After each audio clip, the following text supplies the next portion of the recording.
औज़ु बिल्लाहि मिनश्शैतानिर्रजीम बिस्मिल्लाहिर्रहमानिर्रहीम। किसी शख्स ने किसी दोस्त से 3000 दिनार कर्ज लिया और वापसी की तारीख मुकर्रर हो गई, मगर होता वही है जो अल्लाह तआला को मंजूर होता है।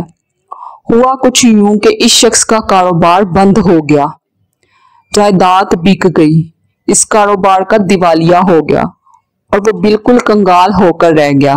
कर्ज देने वाले ने मुकर्ररा तारीख पर पहुंचकर कर्ज की वापसी का मुतालबा किया। इस मकरूज ने माजर चाही कि भाई मैं मजबूर हूँ, मेरे पास कोई ऐसी चीज नहीं है जिसे बेचकर मैं आपका कर्ज दे सकूं। कर्ज देने वाले ने काजी के यहाँ दावा दायर कर दिया। काजी साहब ने इस मकरूज को तलब किया और समायत के बाद इस मकरूज को 1 माह की मोहलत दी और फरमाया कि इस कर्जे की वापसी का इंतजाम करो। मकरूज अदालत से बाहर आया और सोचने लगा कि क्या करूं। इसी दौरान इसे रसूल अकरम सल्लल्लाहु अलैहि वसल्लम का इरशाद ग्रामी याद आया कि जिस बंदे पर कोई मुसीबत कोई परेशानी आ जाए तो वो मुझ पर दरूद पाक की कसरत करे, क्योंकि दरूद पाक मुसीबतों और परेशानियों को ले जाता है और रिज़्क बढ़ाता है।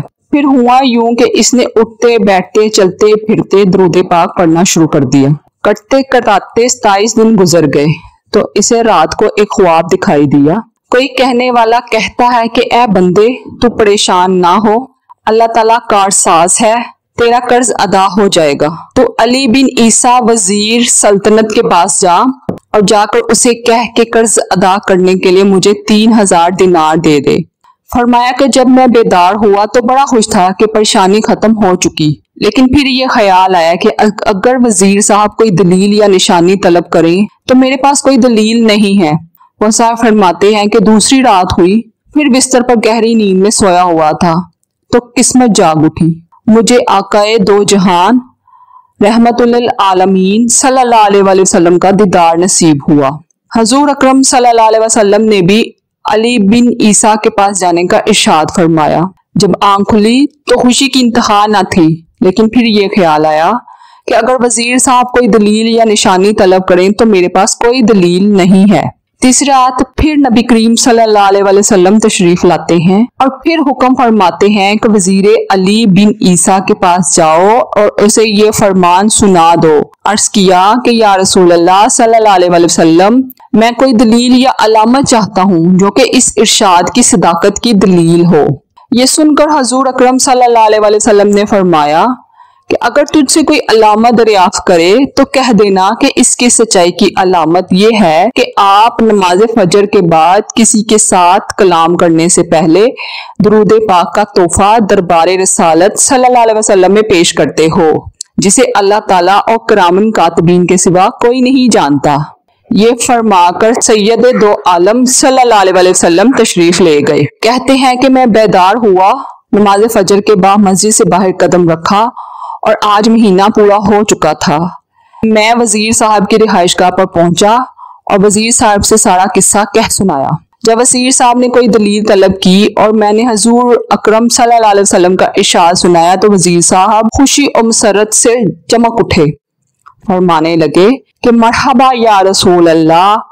और फिर वजीर साहब अंदर गए और 9000 दिनार लेकर आए। इनमें से 3000 गिनकर मेरी झोली में डाल दिए और फरमाया कि ये 3000 कर्ज की अदायगी के लिए हैं। 3000 दिनार और दिए कि ये तेरे बाल बच्चे का खर्च, और फिर 3000 और दिए और फरमाया कि ये तेरे कारोबार के लिए है।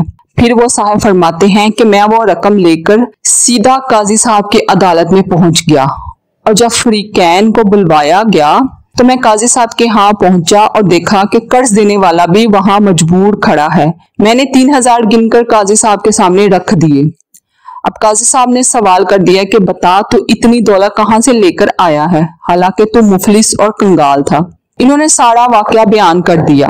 काजी साहब ये सुनकर खुशी से उठ गए और घर से 3000 दिनार लेकर आ गए और फरमाया कि सारी बरकतें वजीर साहब ही क्यों लूट लें, मैं भी इसी सरकार का गुलाम हूँ, तेरा ये कर्ज मैं अदा कर देता हूँ। जब साहिबे दीन कर्ज वाले ने ये माजरा देखा तो वो बोला कि सारी रहमतें तुम लोग ही क्यों समेट लो, मैं भी इनकी रहमत का हकदार हूँ। ये कहकर उसने तहरीर कर दिया, मैं इसका कर्ज अल्लाह और रसूल अल्लाह सल्लल्लाहु अलैहि वसल्लम के लिए माफ कर दिया। और फिर मकरूज ने कारी साहब से कहा कि आपका शुक्रिया, یہ لیجئے اپنی رقم سنبھال لیجئے۔ تو قاضی صاحب نے فرمایا کہ اللہ تعالیٰ اور اس کے پیارے رسول صلی اللہ علیہ وسلم کی محبت میں جو دینار لایا ہوں وہ واپس لینے کو ہرگز تیار نہیں ہوں، یہ آپ کے ہیں، آپ لے جائیں۔ تو میں 12,000 دینار لے کر گھر آ گیا اور قرضہ بھی معاف ہو گیا۔ یہ برکت ساری کی ساری درود پاک کی ہے، سبحان اللہ۔ تو پیارے دوستو، ہمیں بھی ہر وقت اٹھتے بیٹھتے کثرت سے درود پاک کا نذرانہ پیش کرنا چاہیے، کیونکہ اس سے تمام مصیبتیں، تمام بلائیں، تمام پریشانیاں دور ہوتی ہیں۔